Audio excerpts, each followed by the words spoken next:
राधा स्वामी जी। बाणी बाणी राधा स्वामी दयाल सतनाम सतपुरुष की। आज की सत्संग वीडियो का विषय है प्रेम क्या है। कैसे प्रेम से हम परमात्मा तक की यात्रा कर सकते हैं।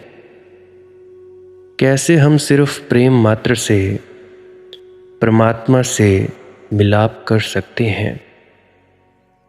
कैसे ये एकमात्र प्रेम किसी एक व्यक्ति को अंदर से लेकर बाहर तक तब्दील कर देता है।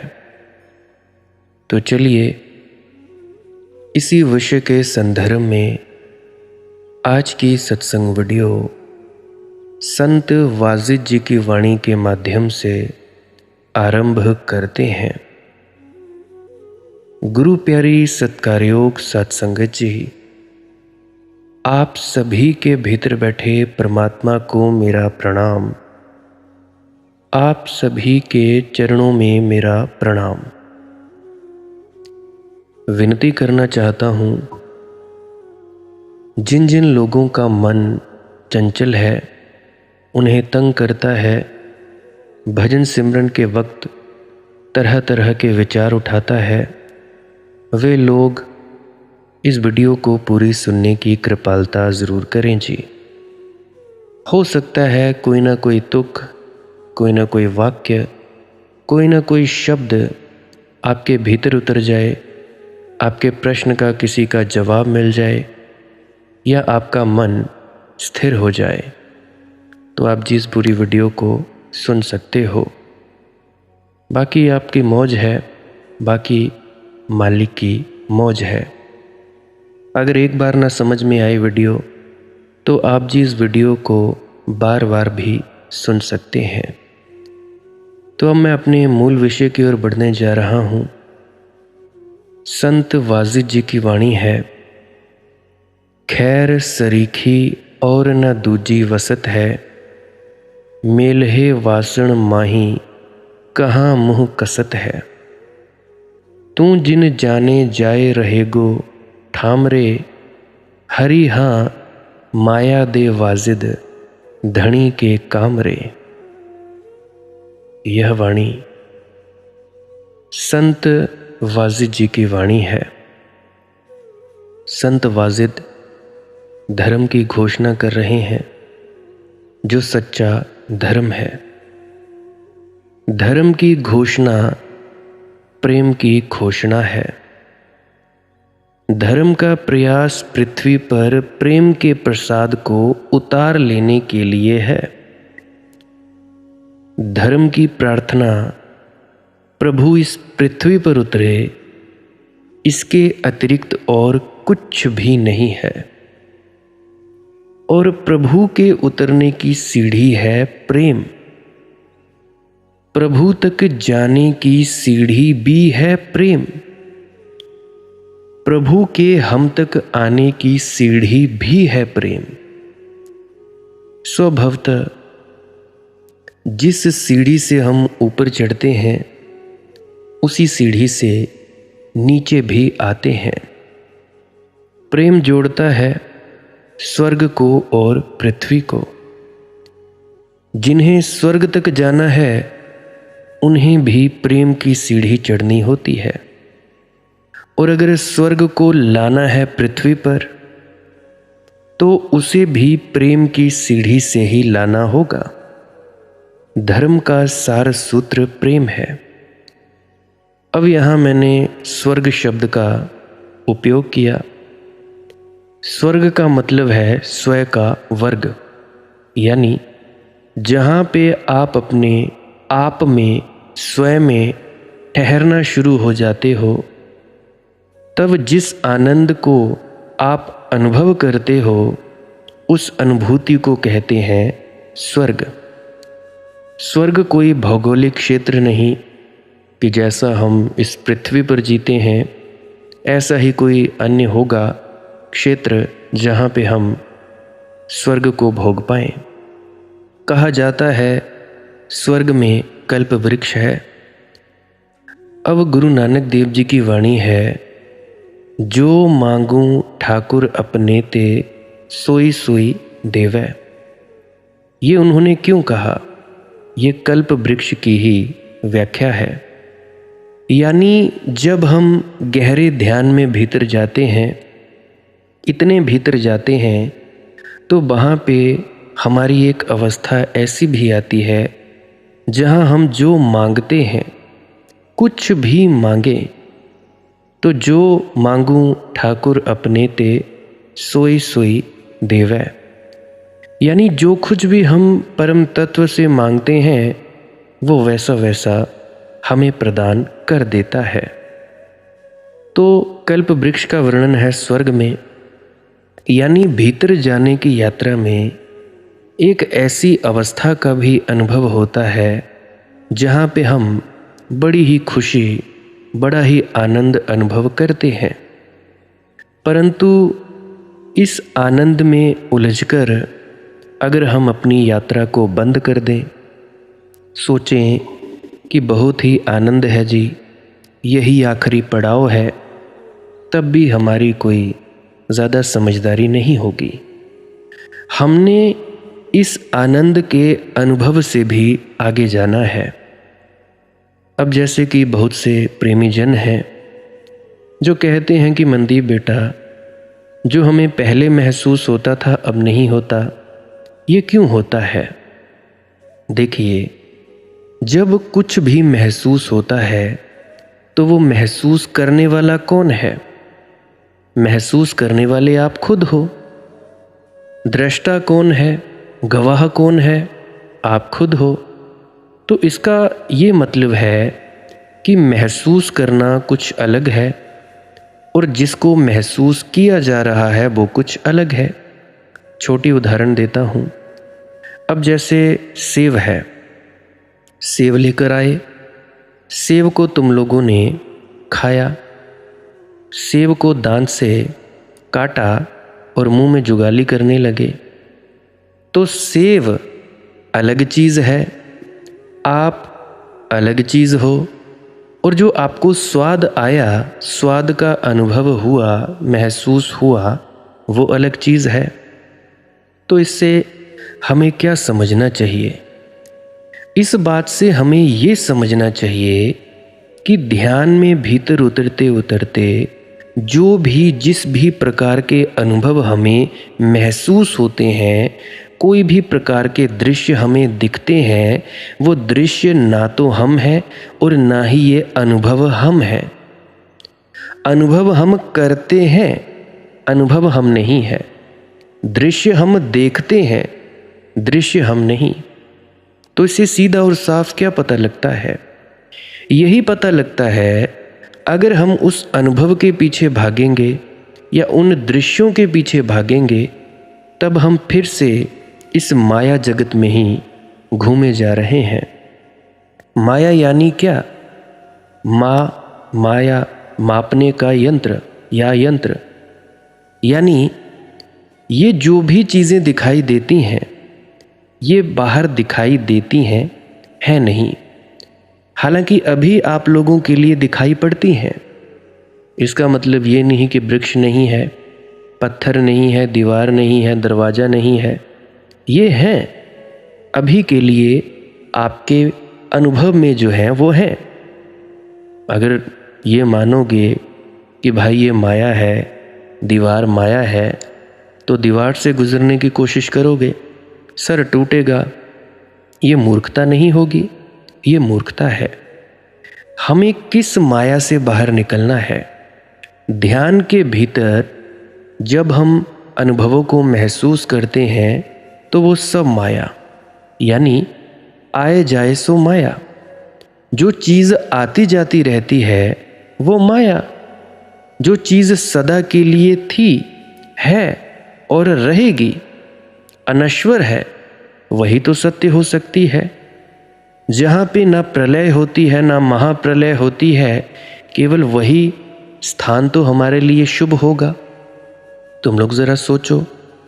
तो मेरी हाथ जोड़कर विनती है आप लोगों के चरणों में कि इन अनुभवों के पीछे मत भागो, इन दृश्यों के पीछे मत भागो। यही बात अक्सर बाबा चरण सिंह जी फरमाया करते थे, बाबा सावन सिंह जी फरमाया करते थे, और जो हजूर बाबा गुरिंदर सिंह जी हैं वो भी फरमाया करते कि भाई दृश्यों के पीछे क्यों भाग रहे हो, अनुभवों के पीछे क्यों भाग रहे हो, अनुभव से ऊपर उठ जाओ भाई। अनुभव करने वाला है उसको जानना है, हमने अनुभव नहीं करने हैं, हमने अपने आप को जानना है।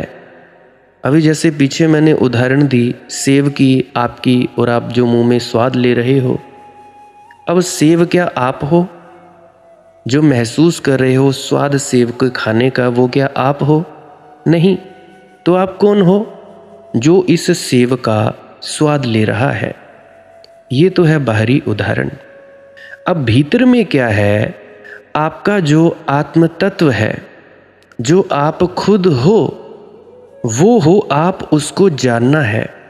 उसके जानने को कहते हैं सेल्फ रियलाइजेशन, आत्मज्ञान, खुद का ज्ञान, अपने आप की पहचान।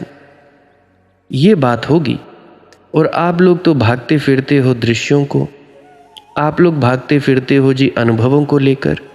नहीं भाई, मैं इसीलिए हर वीडियो के पीछे क्लिप लगा देता हूँ, जिससे आप लोगों को ये समझ में आए कि भैया अनुभवों के पीछे भागना नहीं। जैसे बाहर कहते हैं कि भाई मेरे शरीर के पीछे नहीं भागना, मेरे कपड़ों को टच करने का कोशिश नहीं करना, या मुझे राधा स्वामी बुलाने का कोशिश नहीं करना। जैसे बाहर है ऐसे अंदर है। अब देखो, आपने हिमाचल से दिल्ली को जाना है। अब आपका जो लक्ष्य है वो दिल्ली तक पहुंचना है, दिल्ली तक पहुंचना आपका लक्ष्य है। अब आप लोग गाड़ी में बैठे, बस में बैठे, ट्रेन में बैठे, जैसे मर्जी बैठे, कोई भी व्हीकल आपने चुना और आप बैठ गए। अब आप चले जी 10 किलोमीटर चले, 20 चले, 30 चले, 40 किलोमीटर चले, और चलते चलते आपको बाहर दृश्य दिखाई दे रहे हैं। सर्दी गर्मी का आभास हो रहा है। गर्मी है तो आप एसी में बैठे हो अपनी गाड़ी में, आपको अंदर ठंडक, बाहर गर्मी। कुछ लोग मिलेंगे, उनका अनुभव होगा। परंतु अगर आप उन अनुभवों और दृश्यों में ही फंस जाओगे तो क्या दिल्ली पहुंच जाओगे? बिल्कुल नहीं पहुंच पाओगे। मकसद है हमारा, लक्ष्य है हमारा दिल्ली तक पहुंचना। अब आप 10 किलोमीटर में आपको अलग अनुभव हुआ, 15वें किलोमीटर में आपको अलग अनुभव हो रहा है। तो 15 किलोमीटर जब आप चले गए तो क्या आपको 10 किलोमीटर में जो अनुभव हुआ था, क्या वो 15 किलोमीटर में भी होगा? सोचो ज़रा। जो बच्चा पहली कक्षा में उत्तीर्ण हुआ है, पास हुआ है, क्या उसको वही पढ़ाया जाएगा जो दूसरी कक्षा में है? बिल्कुल नहीं। क्या बच्चा 10वीं कक्षा वाला वही चीज़ें पढ़ेगा जो पहली दूसरी वाला पढ़ा था? नहीं पढ़ेगा। तो मैं कहता हूं अनुभवों के पीछे मत भागो भैया, दृश्यों के पीछे मत भागो। लक्ष्य देखो, हमारा लक्ष्य है क्या? कई कहते हैं परमात्मा को पाना, कई कहते हैं हम बाबा जी को पाना चाहते हैं, कई कहते हैं हम गुरु को देखना चाहते हैं, अंदर दर्शन करना चाहते हैं। हालांकि हम ये नहीं समझते कि गुरु हमारा फरमा क्या रहा है। गुरु यही फरमाते रहे कि भाई नो दाई सेल्फ, अपने आप की पहचान, ये हमारा लक्ष्य है। बार बार फरमाते रहे, वो भले मानसो हमारा लक्ष्य की है। ज़रा सोचो, लक्ष्य हमारा है आत्मा को जानना। पहले तो हमारा लक्ष्य ये है, पहला पड़ाव है।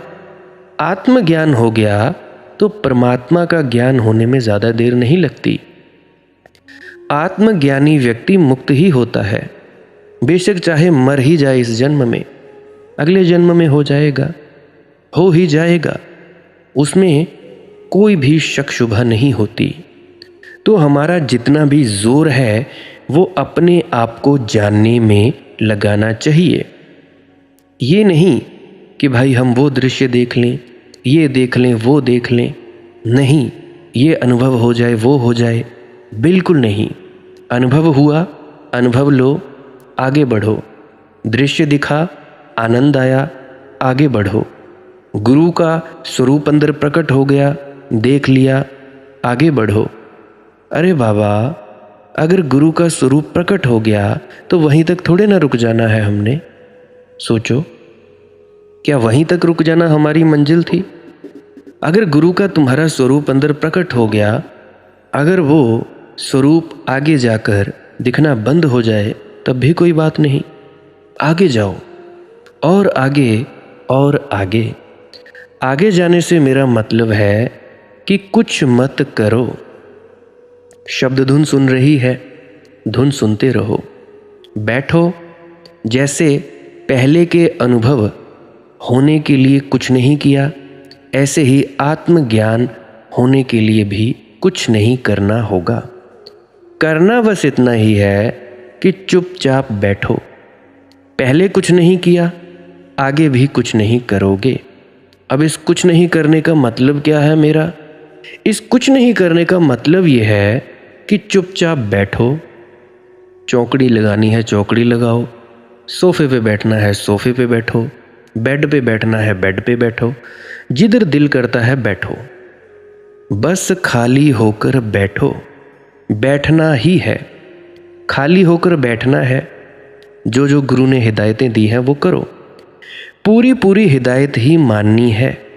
अगर हिदायत पूरी मानोगे तब तो भाई लक्ष्य की प्राप्ति होगी। लक्ष्य है खुद को जानना। खुद को कैसे जाना जाएगा? जब हमारा ख्याल बाहिरमुखी से अंतर्मुखी होगा। बाहिरमुखी से अंतर्मुखी। अभी हम बाहर की चीज़ों के बारे में सोचते हैं, बेटे बेटियों के प्रेम है हमारे, बाहर जितनी भी चीज़ें हैं हमारी, उन सब में हमारा ख्याल फंसा हुआ है। तो उस ख्याल को निकालने के लिए आप लोगों को शब्दों का जाप मिला था। हालांकि शब्दों का जाप किए बिना भी आप ध्यान में उतर सकते हो, परंतु ख्याल ही इतना फैल गया है कि एकाग्रता चाहिए। अब इसका मतलब ये भी नहीं कि भाई एकाग्रता ही करते जाओ। कुछ लोग ऐसे समझदार हैं कि 30 साल से एकाग्रता ही एकाग्रता कर रहे हैं, आगे जाने का नाम ही नहीं लेते। हालांकि गुरु की पूरी हिदायत ये थी कि भाई बाहर से ख्याल हटाओ, एकाग्र हो जाओ। जो भी शब्दों का जाप दिया है अपने गुरु ने, हो गया, ठीक है। अब जब तुम्हें पता लग गया कि ये एक ही विचार चल रहा है हमारे भीतर, तो उस विचार को भी छोड़ दो। उस जो एक विचार है यानी तुम्हारा जो भी जाप है उसको भी छोड़ दो। जैसे ही उसको छोड़ा, मौन हो जाओगे, तुम भीतर बेसहारा हो जाओगे। जैसे ही बेसहारा हुए, वैसे ही उसी वक्त सहारा मिल जाएगा परम तत्व की ओर से। द्रौपदी की उदाहरण थी, सभी जगह सहारे थे। जब तक वो सहारे थे तब तक उसको कोई सहायता नहीं मिली। जैसे ही सब सहारे छूटे, जिन जिन पर मान था, जिन पतियों पर, भीष्म पितामह आदि जितने भी बड़े बूढ़े थे, मान था उसको। जैसे ही सहारा टूटा, वैसे ही सहारा मिला उस परमात्मा का। तो इसी तरह से भाई सब सहारे छोड़ दो। कब? जब भीतर जाना है। मैं देखता हूँ तुम परमात्मा या परमार्थ और स्वार्थ को मिक्स करते हो। हालांकि है दोनों एक ही चीज़ें हैं, परंतु तुम लोग मिक्स करते हो, घचोल मचोल कर देते हो कि जब मैं कहता हूँ कुछ नहीं करना तो तुम लोग कहते हो अगर यार मनदीप कुछ नहीं करेंगे तो हम घरबार कैसे पालेंगे, हमारा ये कैसे होगा, वो कैसे होगा, ऐसा चीज़ कैसी होगी, वैसी कैसे होगी। तो तुम लोग ये सोचते हो, यही सोचते हो ना भाई, दुनिया कमानी है तो दौड़ो, कर्म करो, परंतु ईमानदारी से करना, क्योंकि जब भुगतने का वक्त आता है तो बड़े बड़े घुटने टेक देते हैं। कर्म करो, खूब कमाओ, और उसके बाद जब ध्यान में उतरना है यानी अपना परमार्थ संवारना है तो 1 घंटा कुछ मत करो, कुछ भी मत करो। अगर ख्याल ज़्यादा फैला हुआ है तो करो जाप, 5 मिनट करो, 10 मिनट करो, या जितना भी तुम्हें वक्त लगता है एकाग्र होने में उतना करो। जब पता लग गया कि हाँ अब मैं एकाग्र हो गया, मैं एकाग्र हो गई, बस उसी वक्त जाप बंद कर दो। फिर क्या करना है? अगर तो धुन सुनती है फिर उस धुन को सुनो। धुन सुनते सुनते ही आप अपने आप को जानने में काबिल हो जाओगे। धुन के साथ जुड़ोगे तो धुन तुम लोगों को वहीं पहुंचा देगी जहां से आ रही है, तुम्हारे अस्तित्व तक पहुंचा देगी, तुम्हारे स्वयं तक पहुंचा देगी। धुन सुनकर मन समझाई, कोट जतन से ये नहीं माने। स्वामी जी महाराज की वाणी है। कई बार तुम लोग कह देते हो, भाई ये कौन सी नई फिलॉसफी आई तुम्हारी, ये कहाँ से ले आ रहा है तू नए नए शब्द। भाई फिलॉसफी पुरानी है, रिश्ता वही सोच नहीं। वो है ना एक एडवर्टाइजमेंट, रिश्ता वही सोच नहीं। तो भाई शब्द नए हैं, रिश्ता वही है। धुन सुनकर मन समझाई, कोट जतन से ये नहीं माने। धुन सुनकर मन समझाई। तो धुन, ये जो भीतर अनहद नाद सुनाई पड़ रही है, इसको सुनना शुरू करो। सुनते सुनते भीतर चले जाओ। पकड़ना नहीं है इसको कि कस के इसको एकाग्रचित हो जाना है। चलती रहे चलती रहे चलती रहे, अपने आप ही चलती रहे। अपने आप ही ये धुन आपको खींचेगी ऊपर की तरफ। आपको शरीर ऐसे महसूस होगा कि है ही नहीं, बिल्कुल खाली, उड़ने का एहसास होगा। तो जब उड़ने का एहसास होगा तो समझ आना कि जो चेतन सत्ता है वो पूरे शरीर से निकलकर माथे के पीछे आ गई है। तुम्हारा जितना भी होश है माथे के पीछे आ गया है। बिल्कुल ढीला छोड़ दो, शरीर को तनाव कोई नहीं। तनाव दोगे पागल हो जाओगे। बिल्कुल तनाव नहीं देना है। और धुन सुनते समय किसी भी संत सदगुरु, जो भी तुम्हारे गुरु है, उसको शक्ल को सामने नहीं लाना है। कोई ज़रूरत नहीं। ज़रूरत है तब जब तुम एकाग्र होना चाहते हो। एकाग्रता के लिए इस्तेमाल करो, परंतु जब धुन सुननी है तब नहीं भाई। धुन सुनते वक्त कुछ नहीं करना है। धीरे धीरे धीरे धुन तुम्हारे 24 घंटे चलने लगेगी। अब इस धुन को सुनने लग जाना है जब तुम लोगों को कोई वक्त खाली होगा। फुर्सत के लम्हों में तुम लोग इस धुन को सुनते रहना। काम भी करो और धुन को सुनते सुनते भीतर उतरते जाओ। करना धरना कुछ नहीं। तो यही एक रास्ता है और इस रास्ते पर चलकर तुम स्वर्ग में आ जाओगे, यानी स्व के वर्ग में। अपना ही जो आपा है प्रवेश कर जाओगे। जब प्रवेश करोगे बड़ा आनंद आएगा, परंतु फिर भी कुछ कमी खलेगी और वो खलती ही है। फिर और देर और देर और देर, और आगे और आगे और आगे। धीरे धीरे तुम अपने ही भीतर खिसकते चले जाओगे, खिसकते चले जाओगे और एक दिन ऐसा होगा कि खुद को जान जाओगे। और जिस दिन खुद को जान जाओगे उस दिन और ज़्यादा महसूस होगा कि अभी भी कुछ कमी तो है। हाँ, इच्छाएं मिट गई, तृष्णाएं मिट गई, वासनाएं मिट गई, कुछ तो कमी अभी भी है। फिर उसके बाद की यात्रा है परमात्मा की यात्रा।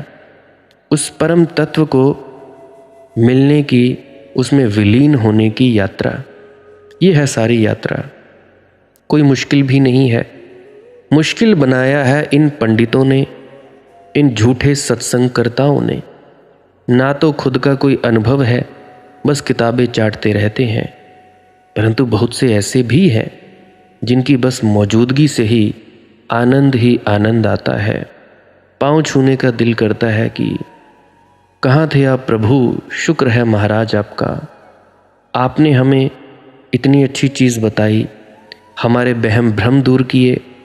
क्योंकि इंसान फंसा ही वहमों और भ्रमों में है। अगर इंसान वहमों और भ्रमों से निकल जाए तो सीधा अपने आप को जानने में लग जाता है। तो लक्ष्य क्या है? लक्ष्य है अपने आप को जानना। प्रेमी हो जाओगे और गुरु से प्रेम या किसी भी व्यक्ति से प्रेम आपको वहाँ तक पहुँचने में सहायता कर सकता है। अब सबसे बढ़िया प्रेम तो हम गुरु से ही कर सकते हैं। बाकी अगर पति पत्नी में भी आपस में प्रेम हो जाए तो वो भी ठीक है। उस प्रेम का सहारा लो और उस प्रेम को तब्दील कर दो परमात्मा के प्रेम में। बस ऐसे बढ़ते चले जाओ। इस तरह से आत्मज्ञान की यात्रा होती है। करना धरना कुछ नहीं भाई, जो करना था वो करना छोड़ दो, जो भी करना था। ये है असली ध्यान की प्रक्रिया। अब दुनिया पता नहीं तुम लोगों को क्या सिखाती है, क्या बुझाती है, मुझे कुछ मालूम नहीं। मुझे तो जैसा मेरे गुरु ने बताया वैसा ही आप लोगों को बता रहा हूँ। ये जो सांस क्रिया की प्रक्रिया थी, क्रिया योग कहते हैं विजय शर्मा जी इसको, वो मुझे उन्होंने बताई। इससे मुझे काफ़ी फ़ायदा मिला, शारीरिक मानसिक फ़ायदे मिले और मेरी आध्यात्मिक तरक्की में इस प्रक्रिया ने भी बहुत मदद की मेरी।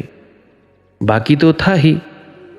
अब जब आपकी कोशिश सच्ची होती है तो परमात्मा भी कहता है कि भाई इस व्यक्ति की मदद की जाए, तो मदद करता ही रहता है परमात्मा। क्योंकि जिस चीज़ की खोज होती है उसकी तरफ हमें सहायता मिलनी शुरू हो जाती है। तो मेरी बहुत ज़्यादा सहायता की इस सांस क्रिया ने, जो वीडियो के अंत में मैं बताऊंगा क्लिप लगा के, बहुत ज़्यादा मदद की है। अगर इस चीज़ को भी कर सकते हो तो करो, नहीं तो मौज है, वरना ध्यान तो है ही। ध्यान का मतलब है कुछ न करना। अगर कुछ कर रहे हो तो वो ध्यान नहीं। अब देखो कुछ कर रहे हो, राम राम का जाप कर रहे हो तो ये करना है, तो ये ध्यान नहीं, ये जाप है। अब ध्यान क्या है? राम राम का जाप बंद, चुपचाप साइलेंस, पूर्ण मौन। अपने आप अंदर अंदर खिसकते चले जाओगे, खिसकते चले जाओगे, वो ध्यान है। ये फ़र्क है ध्यान में और जाप में, या हम अपनी राधा स्वामी मत की भाषा में कहते हैं भजन सुमिरन। इस सुमिरन है शब्दों का जाप और भजन है डूबना ध्यान में। कुछ नहीं करना है। तो धर्म का सार सूत्र है प्रेम। अगर स्वर्ग को लाना है पृथ्वी पर तो उसे भी प्रेम की सीढ़ी से ही लाना होगा। मोहब्बत की जहां बानी के दिन हैं, प्रेम के शासन के दिन आ गए। ज़मीं पर खुल्द सामानी के दिन हैं, जो है अपनी जगह खुशिर्दे बुनियाद, अब उन जर्रों की तावानी के दिन आ गए। ज़मीन को स्वर्ग जैसे बनाने का समय आ गया है।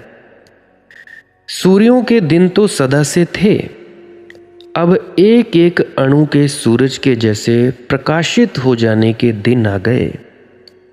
और विज्ञान ने पाया भी ऐसा ही है कि एक एक अणु, एटम, अपने भीतर एक सूर्य है। इतनी ही ऊर्जा का सागर जैसे सूरज, ऐसे ही एक एक मनुष्य भी इतना ही विराट है जितना परमात्मा। यथा पिंडे तथा ब्रह्मंडे, यथा ब्रह्मंडे तथा पिंडे। पर प्रेम के बिना इस विराटता का पता नहीं चलता। प्रेम के बिना हम सिकुड़ जाते हैं, छोटे हो जाते हैं। प्रेम के साथ हम फैलते हैं। प्रेम विस्तीर्ण करता है। जितना बड़ा प्रेम होता है उतनी बड़ी तुम्हारी आत्मा होती है। अगर तुम किसी एक व्यक्ति को प्रेम करते हो तो भी तुम थोड़े विराट हो जाते हो। वासना का लेना देना नहीं है प्रेम से, ये मेरी ज़रा बात ध्यान से ले लेना। काम वासना को मैं प्रेम नहीं कहता।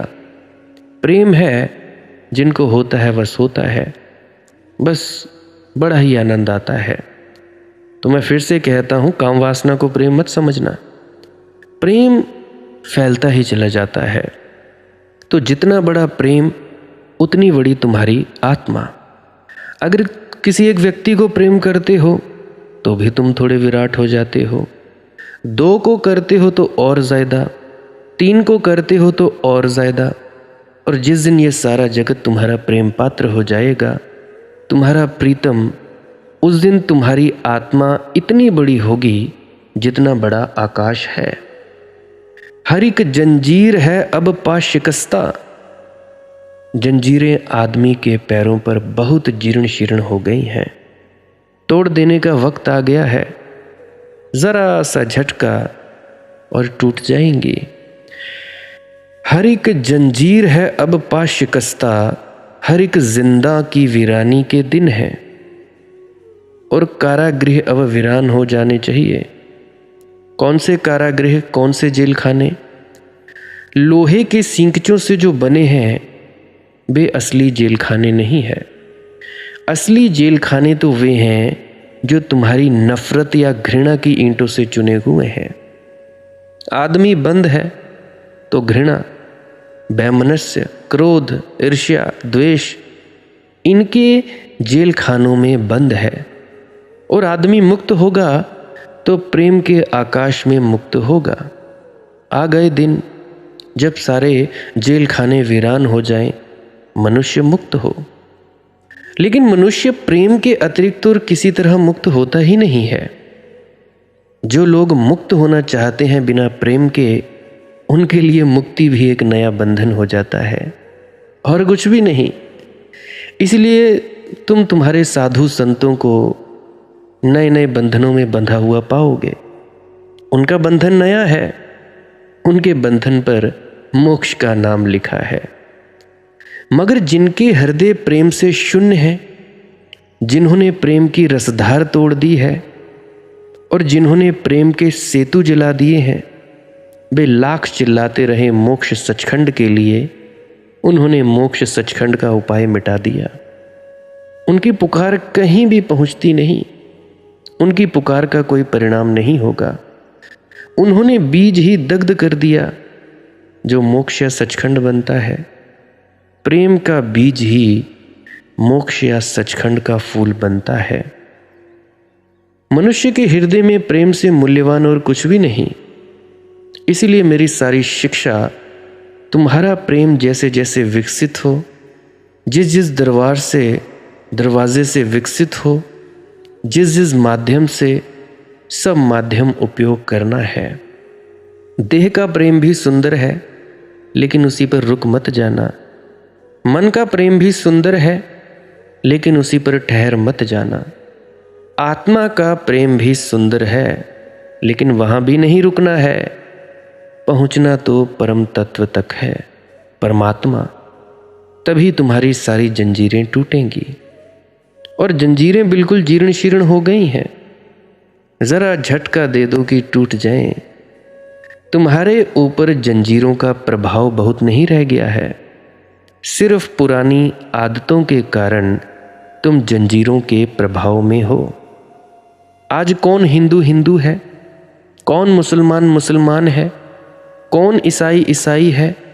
अगर लोग ईसाई हो जाते हैं तो रविवार को हो जाते हैं जब चर्च जाते हैं, और अगर कोई मुसलमान हो जाता है तो तब जब हिंदुओं के मंदिर जलाने होते हैं, और कोई हिंदू जब हिंदू हो जाता है तो तब जब घृणा और वैमनस्य की लपटें जलती हैं।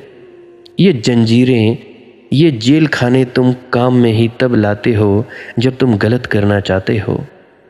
जंजीरों का ठीक उपयोग ही नहीं हो सकता, और जेल खानों की कोई सम्यक परिणति हो ही नहीं सकती। ये दीवारें तुम्हें दूसरों से अलग करती हैं, मनुष्य और मनुष्य के बीच फासला खड़ा करती हैं, भेद खड़ा करती हैं भाई।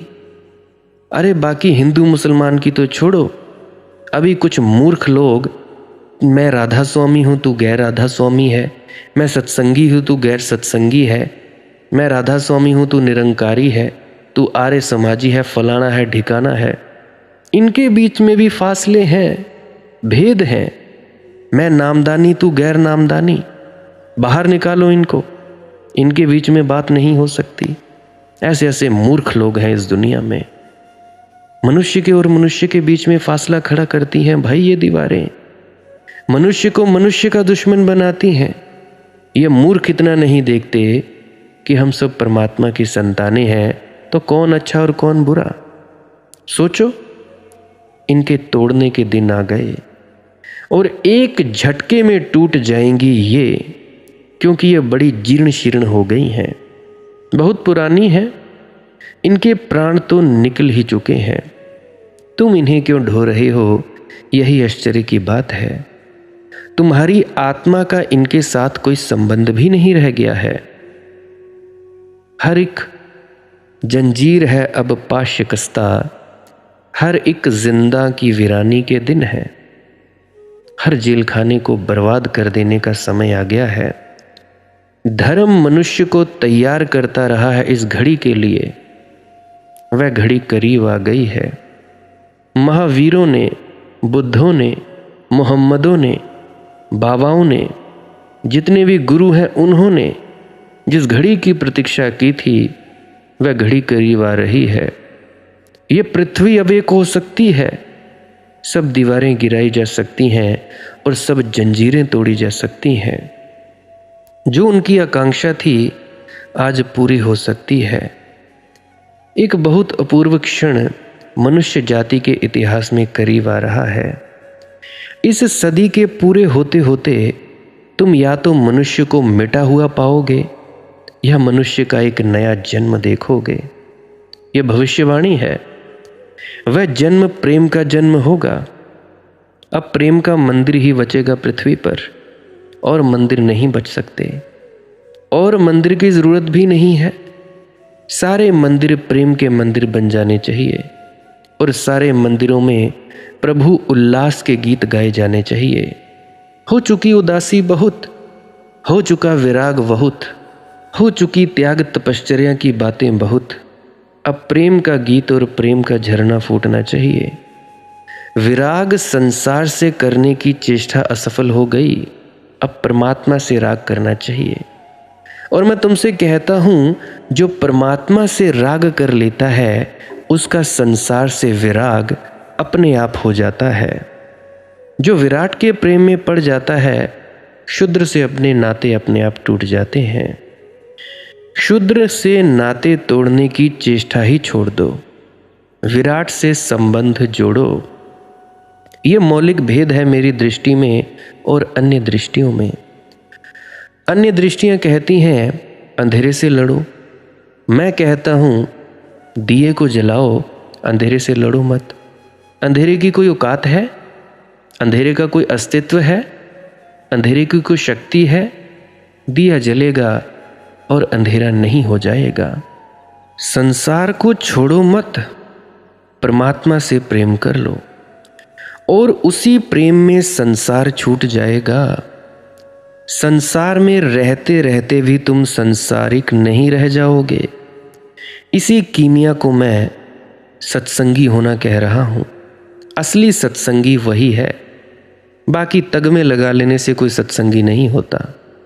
कोई कहे जी हम सत्संगी परिवार से हैं, तो ज़रा सोचो, क्या तुमने अपना संग सत के साथ कर लिया? क्या तुम सच के साथ जुड़ गए? नहीं जुड़े तो क्या खाक सत्संगी? नहीं हुए, बिल्कुल नहीं हुए। अभी तो तुम लोग झूठ संगी हो। जब होगे तब होगे। जवाला आमदा है तामीरे ओहाम, अंधविश्वासों के दिन लद गए। कमाले फिक्रे इंसानी के दिन है, कसीदे बादशाहों के हुए ख़त्म। हो चुकी स्तुतियाँ राजनेताओं की बहुत, मोहब्बत की गज़ल खानी के दिन आ गए। अब तो मनुष्य के गौरव का दिन आ गया, मनुष्य की प्रतिभा के निखार का दिन आ गया। राजनीति घृणा का शास्त्र है। यदि धर्म प्रेम का शास्त्र है तो राजनीति घृणा का शास्त्र है। अगर धर्म अद्वैत का शास्त्र है तो राजनीति द्वैत का, भेद का शास्त्र है। अगर धर्म जोड़ सकता है तो राजनीति लड़ाती है। इसीलिए मैं कहता हूं, जिन धर्मों ने तुम्हें लड़ाया हो वे राजनीतियां थीं, धर्म नहीं थे। तुम्हारे पंडित, तुम्हारे पुरोहित, तुम्हारे मौलवी, तुम्हारे पादरी राजनीतिक के हाथ के प्यादों से ज़्यादा नहीं है। मंदिरों और मस्जिदों के पीछे राजनीति के झंडे हैं। अब तक प्रेम का झंडा उठ नहीं सका।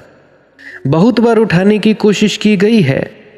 जीसस ने उठाना चाहा और बुद्ध ने उठाना चाहा, और बुद्ध के विदा होते ही झंडा गिर गया। या झंडा अगर रहा भी तो उसके पीछे दूसरे झंडे खड़े हो गए।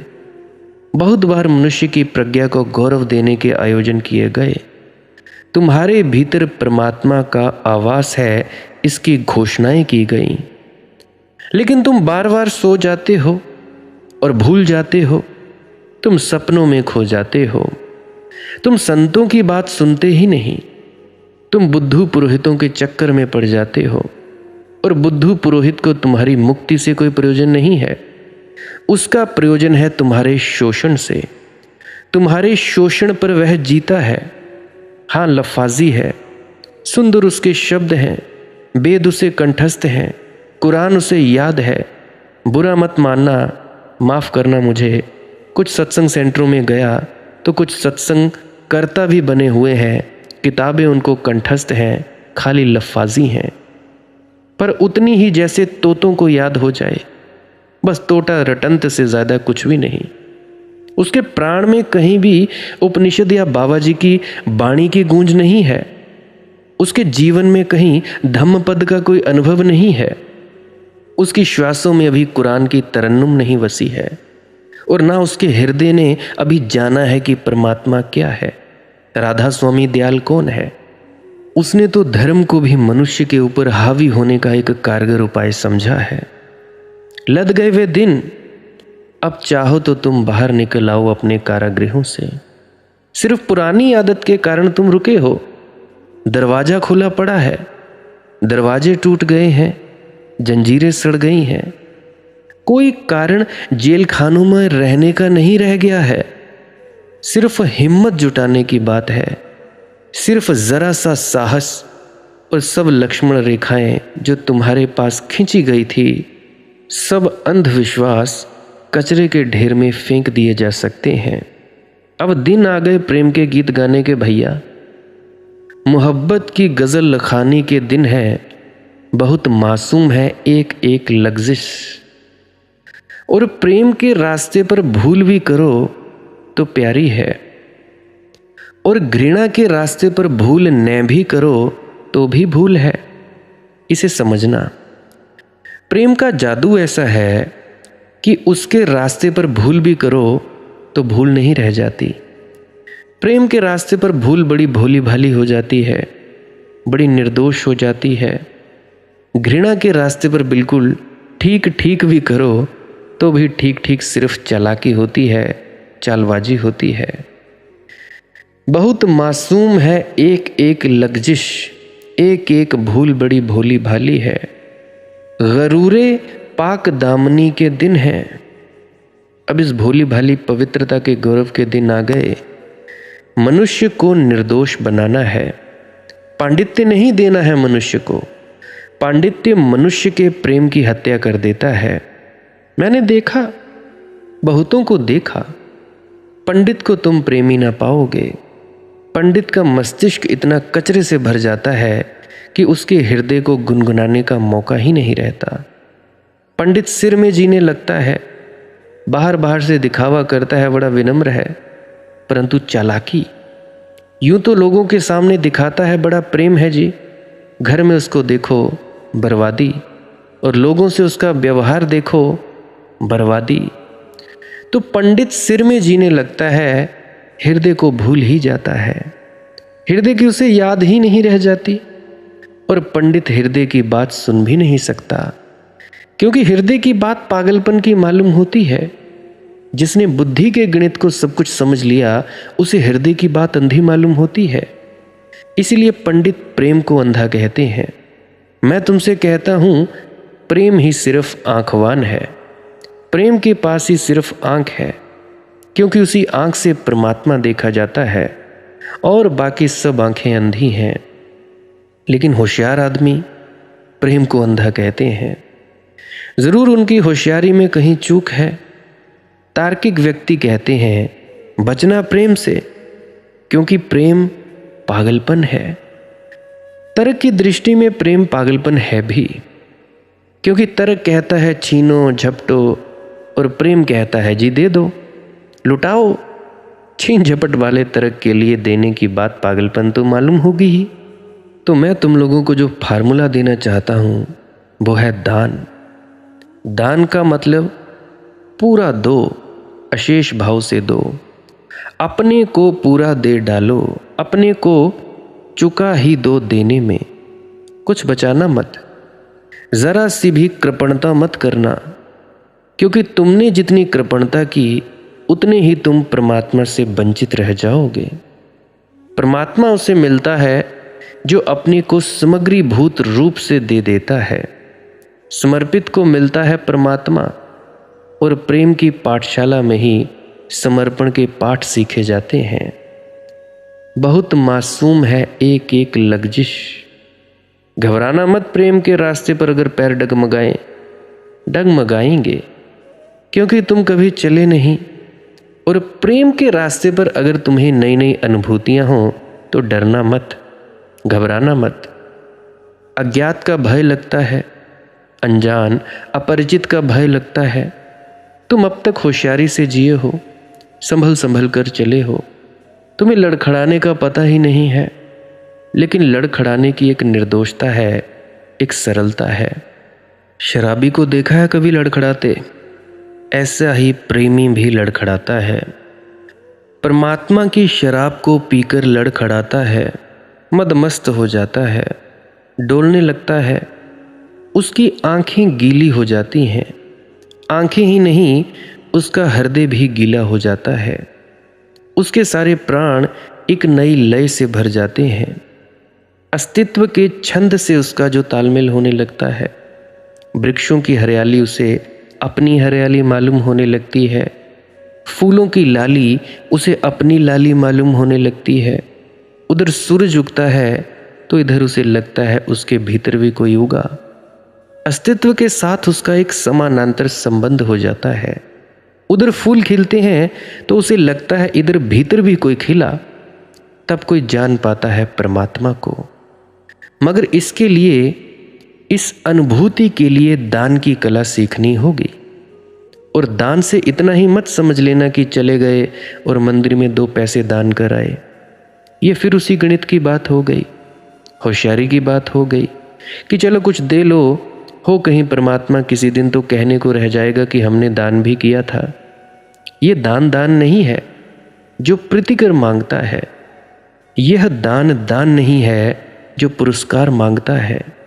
यह दान नहीं है जो हेतु पूर्वक दिया गया है। दान तो तभी दान है जब आनंद से दिया गया है, अहेतुक देने के ही मजे से दिया गया है। देने में ही जिसका पुरस्कार मिल गया है, जिसके पीछे लेने का कोई विचार ही नहीं है, जिसके पीछे ना तो पुण्य की कोई धारणा है, न स्वर्ग और वैकुंठ या सचखंड में कुछ सुख पाने का कोई आयोजन है, जिसके पीछे कोई आयोजन ही नहीं है, वही है दान। और दान का ये मतलब नहीं है कि भिखारी को 2 पैसे दे देना और सोच लेना निश्चिंत हुए। भिखारी को तुम्हारे दिए गए 2 पैसे भिखारी को कम दिए जाते हैं। तुम अपनी बेचैनी को छिपाने के लिए ही ज़्यादा सांत्वना तलाश लेते हो। तुम कहते हो हमने कुछ तो किया। ना दो तो तुम्हारे भीतर चोट लगती है, पीड़ा लगती है। तुम भी तो अपराधी हो। तुम्हें लगता है मैं भी तो इस भिखमंगे के भिखमंगेपन का भागीदार हूँ। इस समाज का मैं भी तो हिस्सा हूँ। इस समाज ने इसे भीख मांगने पर मजबूर कर दिया है। तुम्हारे भीतर अपराध की वृत्ति पैदा होती है। तुम्हें लगता है कि मैं कुछ जिम्मेवार हूँ, कहीं ऐसा मैंने कोई अनजाने पाप किया हो। 2 पैसे देकर तुम अपना मन हल्का कर लेते हो। तुम भिखारी को नहीं देते पैसे, तुम अपने घाव पर थोड़ी मलहम पट्टी लगा लेते हो कि मंदिर में कुछ दान कराते हो, कि तीर्थ चले जाते हो। ये सब धोखे हैं। ये देना नहीं है, यह देने की भ्रांति पैदा करना है। फिर देना क्या है? दान किस प्रकार देना चाहिए, क्या देना है, इसके लिए मैं कल की वीडियो में चर्चा करूंगा। आज के लिए बस इतना ही। अगर किसी का कोई प्रश्न है, कोई दुख तकलीफ़ है, तो आप जी कमेंट सेक्शन में लिख सकते हो। आप जी जैसा भी चाहे वो लिख सकते हो। और मेरी विनती है, कमेंट सेक्शन में दिए गए रिप्लाई को भी ज़रूर पढ़ लिया करो, क्योंकि मैं रिप्लाई अवश्य दे दिया करता हूँ। जहाँ तक मुझे दिखता है वहाँ तक तो देता हूँ। अगर किसी का नहीं दे पाया हूँ तो उसके लिए क्षमा प्रार्थी हूँ। प्रार्थना करना हमारा फ़र्ज़ है, मानना ना मानना, करना ना करना परमात्मा की मौज है। जो तुद पावै साईं पलिकार, यही है। बाकी भजन सिमरन करते रहिए, ध्यान में डूबते रहिए, कुछ नए करने में अवश्य बैठते रहिए। भजन सिमरन क्या है, श्वास क्रिया क्या है, इसके लिए मैं अभी क्लिप लगाने वाला हूँ। आप इस वीडियो को आगे क्लिप होगी कोई 7-8 मिनट की, उसको भी सुन सकते हो। अंत में यही प्रार्थना करता हूँ कि आप सभी आत्मज्ञान को उपलब्ध हो जाएं, अपने आप को जान जाएं, सभी प्रेम से रहें। एक नूर ते सब जग उपजा, कौन पले को मंदे। आज के लिए बस इतना ही। भजन सिमरन करते रहें, ध्यान में डूबते रहें। भजन सिमरन क्या है? भजन और सिमरन दो अंग हैं। सिमरन है कुछ शब्दों का जाप करना जो आपको आपके सद्गुरु द्वारा बताए जाते हैं। कोई भी जाप हो सकता है, कोई भी शब्द हो सकते हैं। करना क्या है? किसी कमरे में बैठ जाइए, या रात को बैठ सकते हैं, सुबह बैठ सकते हैं, या जब भी आपको फुर्सत के लम्हे मिले बैठ सकते हैं। तो जब बैठें तो शरीर को बिना हिलाए डुलाए बैठना है। जो बैठ नहीं सकता तो वो लेट जाए, जो चौकड़ी नहीं मार सकता वो टांगे सीधी कर ले। कोशिश ये रहनी चाहिए कि ज़्यादा से ज़्यादा वक्त शरीर को बिना हिलाए डुलाए बैठा जाए। उसके बाद अपने शब्दों का जाप शुरू कर दें। आंख बंद रखें, आंखों पर ज़्यादा जोर नहीं लगाना है, कोई कष्ट नहीं देना है, नहीं तो सर में दर्द होगा और फिर आप लोगों को परेशानी हो सकती है। तो आपने क्या करना है? चुपचाप शांत होकर बैठे रहना है, शब्दों का जाप शुरू कर देना है। जितनी देर भी आप करना चाहो, आधा घंटा, पौना घंटा, 10 मिनट, 15 मिनट, या जितनी भी आपको आपके सद्गुरु द्वारा दिया गया निर्देश है, जितना निर्देश है उसका पालन कीजिए। और उसके बाद दूसरा स्टेप करना बड़ा ही ज़्यादा ज़रूरी है। वो क्या है? वो उसी अवस्था में बैठे रहें या आसन भी बदल सकते हैं। ये जो शब्दों का जाप होता है ये एकाग्रता के लिए होता है, ताकि मन की एकाग्रता आ जाए। और जब मन की एकाग्रता आ जाए फिर दूसरा कदम क्या है? धुन सुनने के लिए बैठना। चुपचाप बैठे रहें, आंख बंद है, शब्दों का जाप बंद कर देना है। और अगर कोई भी आपके गुरु महाराज है, उनको आप स्मरण कर रहे थे, याद कर रहे थे, आंखों के सामने शक्ल ला रहे थे, तो उसको लाना बंद कर दीजिए। शब्द धुन सुन रही है तो सुनते रहिए। आंख बंद करके अंधेरे में ही टिके रहें। टिके रहना है और ये इच्छा नहीं करनी है कि कुछ दिखे, कहीं पहुंचा जाए, परमात्मा को पाना है, ये करना है, वो करना है। याद रखें, ना कुछ समझना है, ना कुछ देखना है। ऐसे ही अज्ञानी होकर इसी अंधेरे में पड़े रहें। इसी अंधेरे में पड़े रहना है बस। उसके बाद जो होगा सो होगा। और अगर कोई अनुभव हो भी गया तो इससे ये नहीं कि अगली बार फिर से कामना करनी है कि ये वैसे ही हो। कामना ही सबसे बड़ी अड़चन है, इच्छा ही सबसे बड़ी अड़चन है, किसी चीज़ की तृष्णा करना ही सबसे बड़ी अड़चन है, मांग ही वासना है। अगर परमात्मा चाहिए तो कुछ नहीं मांगना है, चुपचाप बस बैठो, अपने आराम में बैठो, अपने विश्राम में बैठो। धीरे धीरे धीरे वो होगा जो होना चाहिए। अगर मैं ज़्यादा बोलूँगा तो आप लोग फिर से उसकी कल्पना कर लोगे कि जी ऐसा होता है, खंड ब्रह्मांड ऐसे होते हैं, चांद तारे दिखेंगे, फलाना ढिकाना। तो मैं ऐसा नहीं कहूँगा। मैं बस इतना कहूँगा, जो कुछ दिखता है, कुछ भी दिख जाए, वो मन है, वो माया है। जो नहीं दिखता वही आत्मा है, वही आत्मा में होना है। अब जैसा कि तुम लोग इसी अंधेरे में टिके रहोगे, टिके रहोगे, टिके रहोगे, तो कुछ दिनों के बाद या महीनों के बाद एक प्रकाश आएगा। वो प्रकाश पूरे शरीर में फैलता जाएगा और धीरे धीरे तुम इस प्रकाश के सहारे अपने आप में स्थित होगे। अब देखो, इस प्रकाश को देखने वाले भी तुम हो और इस शब्द धुन को सुनने वाले भी तुम हो। अब जो ये शब्द धुन को सुनता है और प्रकाश को देखता है, ये तुम हो।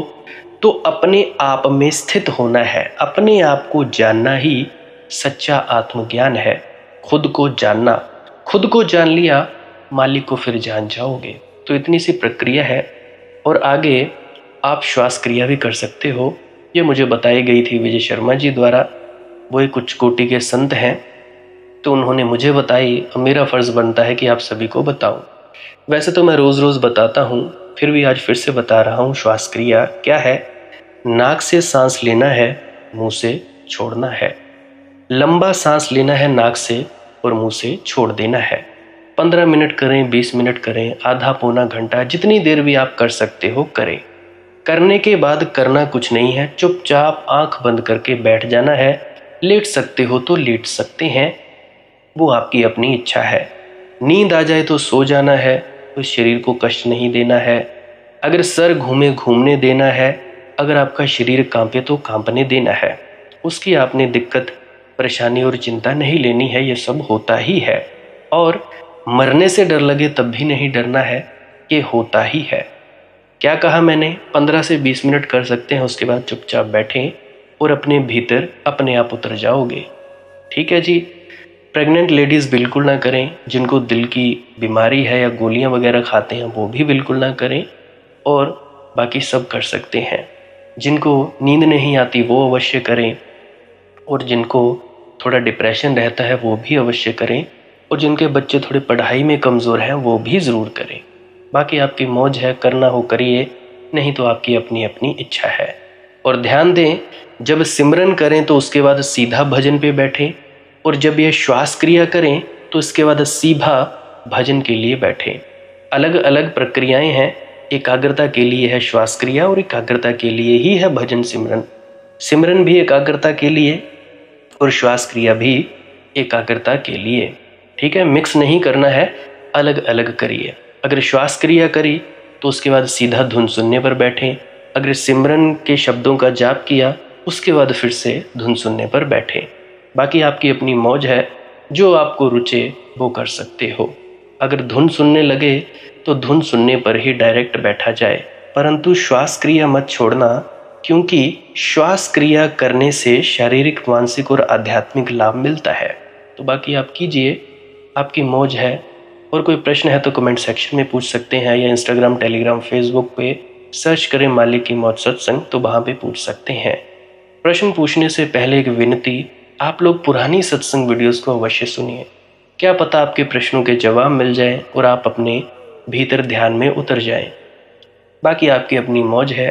लाइक कर सकते हैं इस वीडियो को अगर आपको कुछ सीखने को मिला है, और कमेंट सेक्शन में राधा स्वामी ज़रूर लिखें। सब्सक्राइब कर सकते हैं इस चैनल को अगर रोज़ रोज़ नए नए सत्संग सुनना चाहते हैं।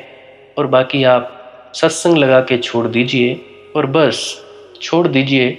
सुनते सुनते आप ध्यान में प्रवेश करेंगे या तो आप जी सो जाएंगे, तो आपकी मौज है। बाकी आप लोग अगर शेयर करना चाहो अपने मित्रों तक तो कर सकते हैं, नहीं तो मालिक की मौज है, कोई चक्कर नहीं है। आप मुझे इतने अंत तक सुनते हो, इतने अंत तक सुनने के लिए आपका बहुत बहुत शुक्रिया, बहुत बहुत धन्यवाद। और मुबारक हो आप लोगों ने जो आनंद प्राप्त किया। अब मैं अपने गुरु महाराज को प्रणाम करता हूँ, आप सभी के भीतर बैठे परमात्मा को भी प्रणाम करता हूँ। मेरा प्रणाम स्वीकार करें। राधा स्वामी जी।